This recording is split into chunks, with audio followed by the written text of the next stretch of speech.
जय श्री राम। इन दिनों काफी परेशानी का सामना करना पड़ रहा है। पार्टी कार्यकर्ता बाजार से निकलते हैं तो लोग उन्हें देखकर पनौती बोलना शुरू कर देते हैं। कार्यकर्ता बोले भले कुछ ना, पर समझते सब है।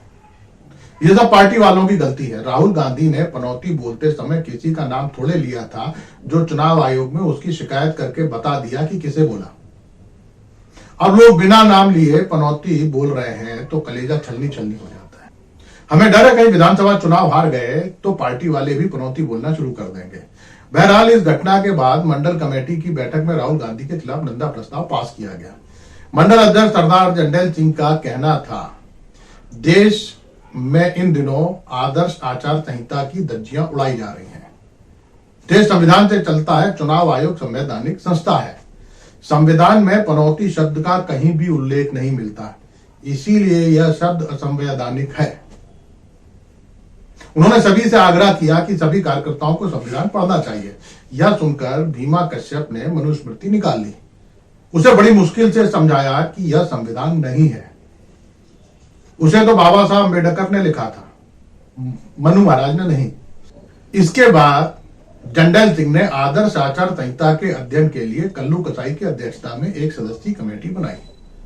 कल्लू को तो आप जानते ही हैं, पहली क्लास में मास्टर ने उसे पीट दिया था, तब उनका सर फोड़कर जो फरार हुआ, फिर स्कूल में तभी कदम रखा जब मैनेजिंग कमेटी का मेंबर बन गया। सुना है उसके पास भी एंटायर पॉलिटिक्स में एमए की डिग्री है। बैठक में प्रधान नत्था सिंह ने कहा, बड़ा संकट है। आदमी मैच देखने जाए तो सवाल, मणिपुर न जाए तो सवाल, पाकिस्तान बिरयानी खाने चला जाए तो सवाल, हिमाचल की बाढ़ देखने न जाए तो सवाल। जितने समय में एक मैच देखो उतने में 2 रैलियां निबट जाती हैं। जिसका खेल देखने देश भर के लोग आते हो, वो दूसरे का खेल देखे, आसान नहीं है।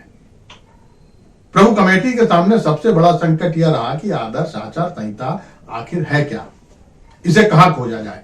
एक बार भन्नू सेठ ने चुनाव लड़ते समय निकाली थी, गोदाम में रख दी थी बोरियों के साथ, उसे चूहे खा गए। अब तो खुद चुनाव आयोग को ही नहीं पता कि आचार संहिता क्या है। सिया यादव कह रहा था, आचार संहिता वह कानून है जो विपक्ष पर लागू होता है। जैसे पनौती बोलने पर लगता है, पर टेलर मास्टर कन्हैया लाल की हत्या के नाम पर वोट मांगने पर नहीं लगता। पप्पू और मूर्खों का सरदार बोलने पर उल्लंघन नहीं होता, पर बीएचईएल बेचने पर बोलो तो हो जाता है।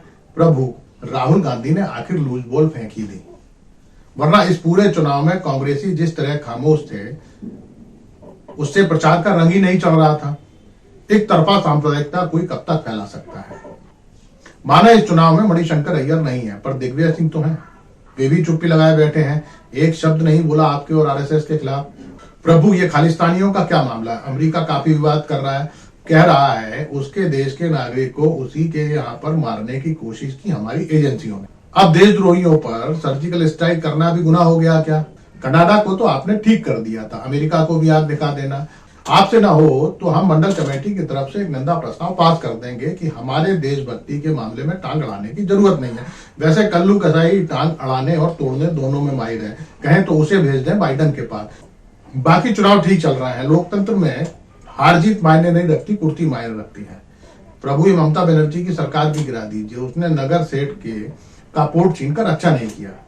गांव के बच्चे भी बड़े शरारती हैं। चुनाव परिणाम अभी आए नहीं है, रोज कांग्रेस कार्यालय के सामने जाकर कोरस में गाते हैं, दाढ़ी वाला आया घर का कचरा निकाल। शेष कुशल आपका भक्त सेवक राव। नमस्कार।